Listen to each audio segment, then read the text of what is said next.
Hi, welcome. Happy Thursday, everyone. Thank you for joining me on this live session. We do these every single week, so if you are not subscribed to our channels, please do so now. Whether you're joining through YouTube, LinkedIn, Facebook, Instagram, follow so that you can be notified about all the different topics we cover every single week. It's a new topic. It typically follows the journey of the MBA applicants. So if you are going through this process, you definitely want to be going on this journey with us.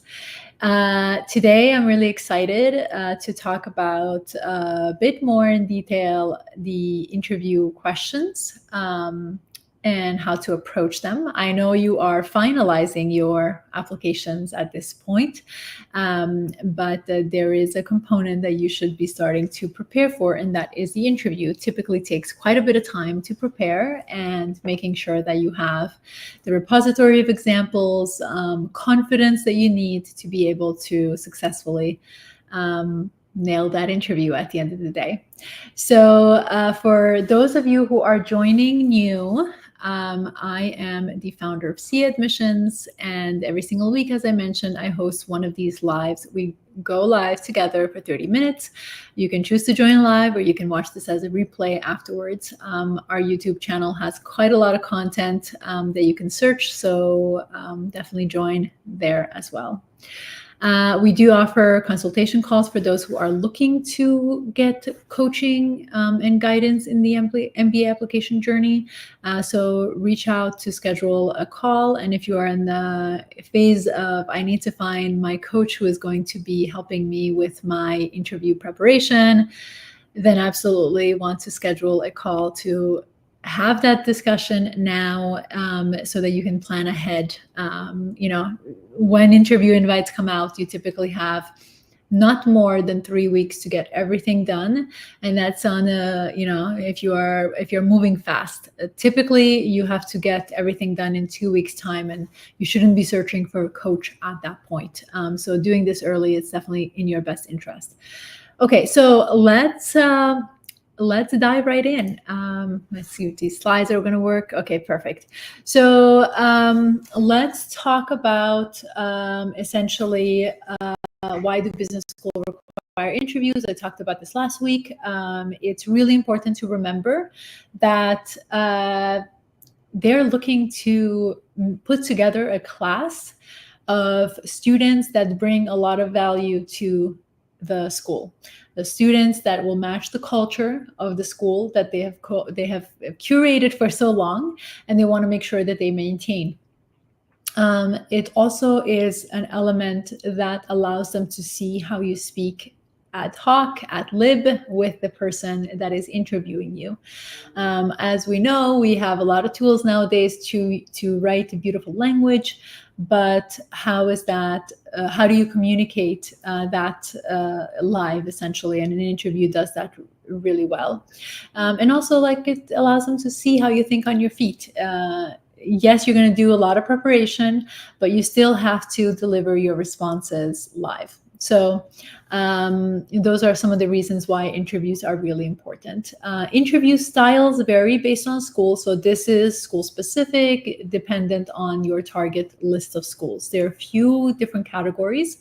Most of the schools at this point have online interviews, and I think that is a result of COVID, and it has stayed that way. It has facilitated a lot more flexibility in terms of being able to interview more people and make the process of the scheduling much more feasible. There are still on-campus interviews or hubs interviews. So even if you're an international applicant, for example, applying to HBS, you will be going to a hub in your closest city to interview with a alumnus or a committee member of the HBS ecosystem. Most others are online format, which is either direction it is, whether it's a behavior interview or a team-based interview, a video interview, it's obviously online. And the interviews are typically conducted either by admission representatives, alumni, or student volunteers. And most schools use the alumni student, or a combination of actually these different types of representatives of the institution. So the types of questions, and we're going to start with the basics. We do have a few sessions lined up for the interview preparation, so I wanted to take one thing at a time and not inundate you with the interview preparation process. This call today is more on the basics that you must remember in terms of how do you prepare for this new cycle. The first question is sorry, I actually must correct myself. This is a kind of a nice order to ask the questions. Do remember that the interviewer can choose to ask you questions in any order that they see fit, in any order that they like. So I've had clients in the past when the interviewer spent 15 minutes talking about an activity or an interest in their resume before they even asked anything about their history, before they even asked about their goals, before they asked anything else about the applicant. So it's important that you prepare the variety of different questions, but not be so structured in your approach that you can only conduct an effective interview in that particular order. It's an important lesson to keep in mind. So a nice structure to have is having the history, so getting to know your experiences. So this is about your past, the goals, why, insert school name, why an MBA, and then we have the behavioral questions. I'm going to go through each one of them, and we'll dive into those specifics there. I do encourage you to ask questions as I'm going through each, because it can help clarify components as we're talking about a specific area. So whichever platform you're joining, please write your question in the comments. I have another screen over here that I'm going to be monitoring to see if questions are coming in so that I can answer them live. Okay, so let's go through each one. So let's dive into the history component. So the history is really a question about your overall personal, professional, academic journey to date, right? What are they looking for in this kinds of question? They're looking to understand your journey and your decisions and your decision-making process. They're actually looking to see patterns. So if you have a lot of zigzags in your career journey, particularly, they may be looking at your resume, and everyone, by the way, everyone that is interviewing you will have at least your resume.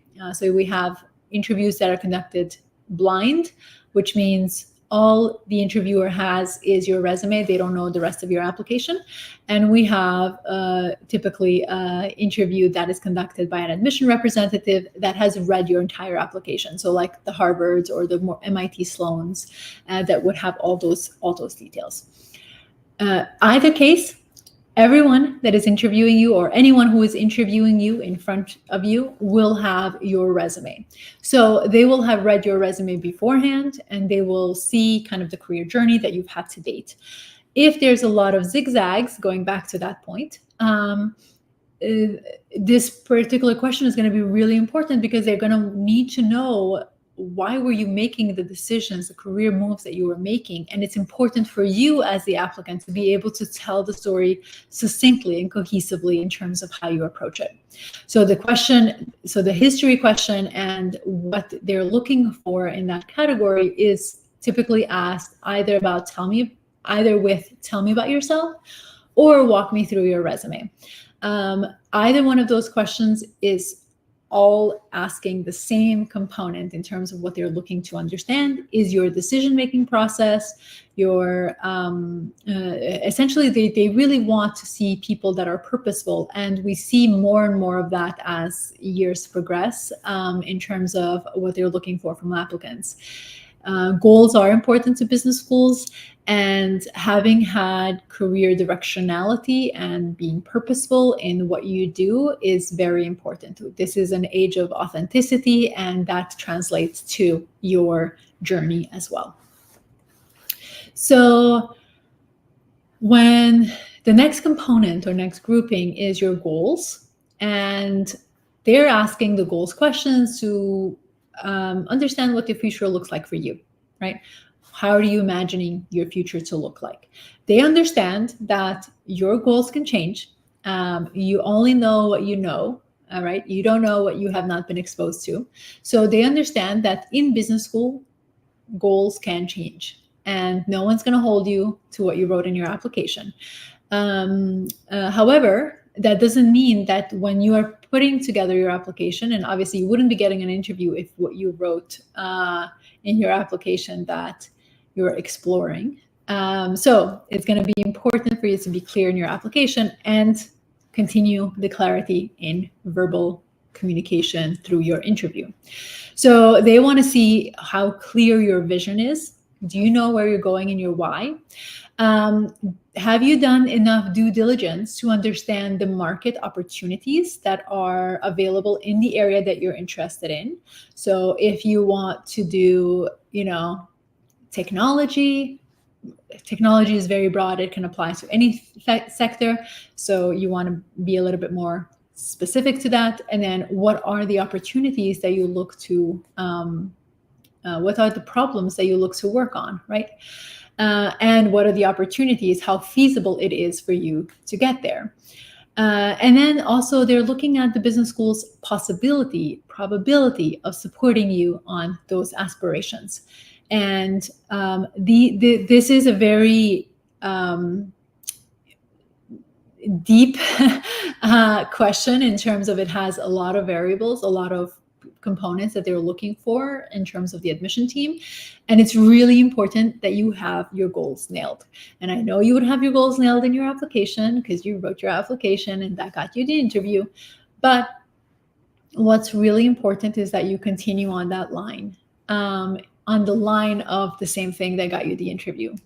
I have seen this fail in the past where you change your goals in the middle of the process. You are almost guaranteeing yourself rejection. So important that you believe first and foremost what you wrote in your application and stick to it in the interview as well. Know that they're looking at these different categories in terms of your vision. Do you know where you're going? Do you know your why? Do you know what the market looks like and the probability of getting there? And do you know if the school has the possibility, the probability, does it have the resources it needs to support you get there? If your goal is something that you have seen one person do, right?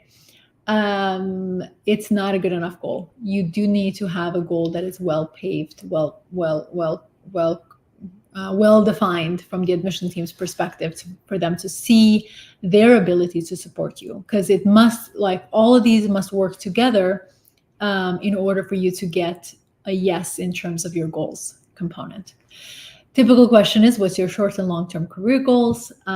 We can talk more about how you structure this, but if you want to know how to structure it, but typically it's start with the long, then go into short. It's easier for the listener to follow the direction and discern what you're saying in relation to the long-term aspirations that you have. So if you want to start your own company in technology or hospitality long-term, then that's the anchor in which the listener is focusing on, and then they're evaluating your short-term goal and your MBA as stepping stones to help you get to your long-term goal. All right, so let's move to the next question. Please do ask questions in the comments. I do see them. I have another screen here where I see the comments. So please write questions as you go through it. So the next component is going to be about why X school. So why Harvard, why Wharton, why whatever your target school is, whatever the interview is, right? And the reason why they're asking this question is, why have you chosen to apply to this particular institution? This must be aligned with your goals. It should not be essentially about, oh, you have a great reputation. The school is very, very aware of their reputation. This is about connecting to your goals. And what they're looking for is to know your motivations, your understanding of the school's offerings, and their connection to your goals. It's very important that you are very specific in terms of why have you chosen to apply to the school. I know most schools have a goals essay associated with the application, and you will say some things in there, but you need to be able to verbalize them as well in the interview.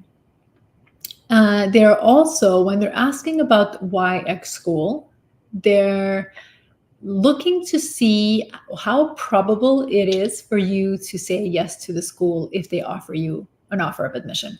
And I know this might sound a little bit strange to hear it, especially if you haven't even submitted your application yet, where you are in the stage of the process. But even Harvard and Stanford compete with one another in terms of the applicants that they are being admitted. And you as a singular individual will have to accept only one offer, and they want to see where that school is in the spectrum of the schools that you are probably applying to, even if they don't ask you which schools you're applying to. So the way they do this is to understand how much time have you invested in understanding the school and understanding what it offers to you, how excited you are about it, in terms of understanding your probability of saying yes to the school. And the typical question is, it's a very straightforward. There's no complicated structures around. They're not trying to trick you, essentially. They're trying to genuinely understand your reasoning, and what you need to do is prepare responses to, why do you want to attend X school? Why do you attend this specific school? You must have an answer to this question, prepared in advance with full details that you practice out loud, and have someone else hear your response as well. It's actually very important in this process that you have someone who is going to listen to your responses and be able to give you critical feedback. We do offer interview preparation if that's something that's helpful to you. But whether you go with a coach or do it on your own, either way, you do want to make sure that you have other people listen to your responses and give you constructive feedback. It's not just about hearing you, it's really about critically evaluating your responses and being able to give you ways to elevate them in a way that is genuine to your story, the way you speak, but also is in line with the expectations of what business schools have in terms of your understanding of what those offers are. Okay, now, why an MBA? Why an MBA? It's a very important question. And believe it or not, they do want to know, do you know what an MBA offers? And not everyone is asked this question, but there's been enough times that everyone must have a response to this question. Sometimes it makes sense that, for you, it may make sense that, well, obviously I want to do X, Y, and Z, and I need an MBA to do that. But you do need to be a little bit more clear in terms of why specifically do you need an MBA, what opportunities are going to offer, generally speaking, and why is that important for your career progression. So, and obviously they want to know your understanding of what an MBA offers and what the possibilities are there. So if you think about a school, business school is able to support you in 3 different ways. That is a job function transition, so going from one function to another. Industry change, so going from healthcare to education or something like that, and geographic change, right? So as an international applicant, obviously the geography is something that it's a given that they're going to help you with geography change. But the other two, you want to be selecting one or the other and not expect that the business school is going to help you change job functions, change geography, and change industry. It's too many changes for them to be comfortable with. And they do want to understand your understanding of that. Okay, so why do you want an MBA is the typical question that they ask you. Again, it's very straightforward questions, no tricks involved, right? The schools review applications from the perspective of how can I say yes to this applicant? And it's your job as the applicant to be fully prepared to answer the questions, to write responses that capture why they should say yes to you. And then the behavior questions. We're going to continue more on the behavior questions, so I didn't spend too much time on this. I would love to hear what questions you guys have, or what questions do trip you up. But the behavior questions, it's not typically, but all the time, is actually about a challenge that you experience.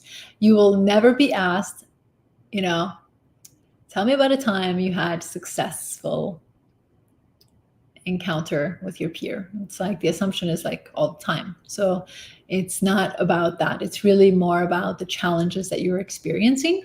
And they want to evaluate, they're really looking to evaluate and measure how you think and how you engage in challenging environments, or how you think and engage with problems that you experience. And what I mean by that is you are challenged in different ways, whether that's a team challenge, whether that is a project not going as you planned, whether that's funding not being available, whether that you had a plan and it just didn't get the buy-in, or it didn't have the expectations that you were anticipating. Your leadership and your ability to succeed in your future career as you grow is really a measure of how you handle challenges. And that's why these behavior questions are there. And you must have a substantial repository of examples that you can draw from based on the questions that they're going to ask you. And they typically don't ask a very vague question. It's very specific most of the time. So the example that I have here is, tell me about a time you worked with a challenging teammate. This is a specific example, and you must come up with something. And you have to have these repositories and be able to comfortably talk about them, irrespective of how the question is framed, because that's always the trick in terms of like your preparation. They can ask you something about, tell me about the time you worked with a challenging teammate, or they can say something like, tell me about a time you didn't agree with your teammate. Tell me about a time you didn't agree with your boss, right? They can be very, very specific, and you need to have enough of stories that, irrespective of what the question is, or how the question is framed, you have a response in some particular way. And typically when I go through this process with clients, we have a set of questions, and then the questions are changed in order to make sure that they're able to leverage the initial work that they've put together and use that to answer the questions that are framed differently for maximum success, right? This does not come with one session. This does not come with 2 sessions. We're talking about 5 or more sessions. And that's just a process of practice. It's every time it's an elevated response. And the idea is, by the time you show up to the interviewer, you are so prepared that irrespective of what's happening, you will be ready, right, to respond. And there's always something that happens the day of the interview. Your internet's not working, you're late, your boss sent you an email, there's a fire going on somewhere. Like there's always something happening the day of the interview that you want to be so prepared that even in light of that, you are unfazed in terms of your responses. So with that, I am going to invite you to write your questions in the comment. I'm actually going to stop sharing screens so I can see some of the questions. They have come through. We'll start with the ones that have come through the registration.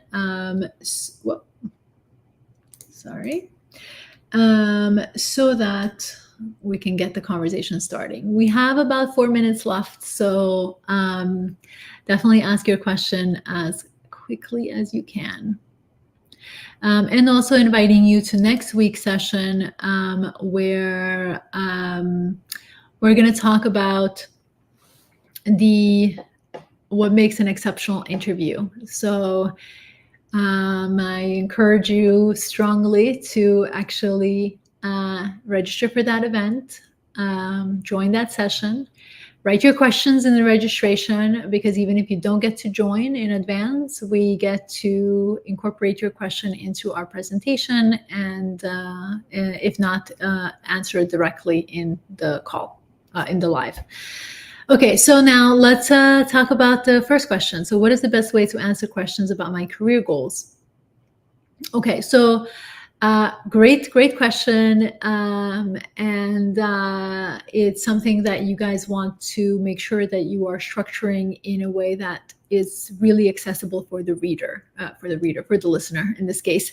And that typically is around starting with your why. What is a motivation? What is a problem that you want to solve in your given industry? Then you go in with your long-term plan. So how are you going to solve that problem? You're going to have a job function. You're going to have a role in a company, or you're going to start your own company, right? That solves that problem. Whatever your way to solve the problem must be the long-term goal. And then the short-term goal is, these are the skills that I will be developing in these experiences to enable me to have that long-term impact that I have set out for myself. So that's a very important way to, or very easy way for the interviewer to follow along the journey with you as you're explaining your experiences. Okay, so a question came in the chat. Do we have a chance to experience a normal interview for Wharton? No. I understand that they have a short one after the TBD, but thought the questions were based on the TBD. No normal interview for Wharton. Wharton has the quintessential, very quick questions that follow the TBD, and you have essentially 10 minutes. The interviewer is one of the moderators that's going to be in the room with you in terms of the full interview. They can ask you and will ask you about what your feelings were about the how the interview went, what could have been done better, those kinds of questions, and then they'll ask you very quick questions. Most of the time that you spend in that 10 minutes is you actually asking questions. So it's really important that you go in fully prepared to ask questions of the interviewer. Most of the moderators in the TBD are second-year students. So the questions you should be preparing are for them. And what I mean is, you shouldn't be asking a student an administrative question, and you shouldn't ask an admission representative a student experience question like firsthand account, although they'll be able to talk generally speaking about the student experiences. But yet, no chance the interview is normal. Normal in the sense of like, the quintessential standard interview. Okay, so I think that's all for today. I invite you to join next week. We will be having some more news to share with you soon as those are finalized a little bit, and that's in relation to the Wharton TBD. So stay tuned, sign up for our, or register for our, clearly I can't speak today, Subscribe to our channel so that you can be notified when the news is made public, and we'll of course communicate through our newsletter the news once everything is finalized and you have a place to go in terms of what to do. I will see you next week. Thank you again for joining. Thank you for staying live and asking these wonderful questions, whether you joined live or submitted your questions through the registration. Thank you, and I look forward to seeing you again next week.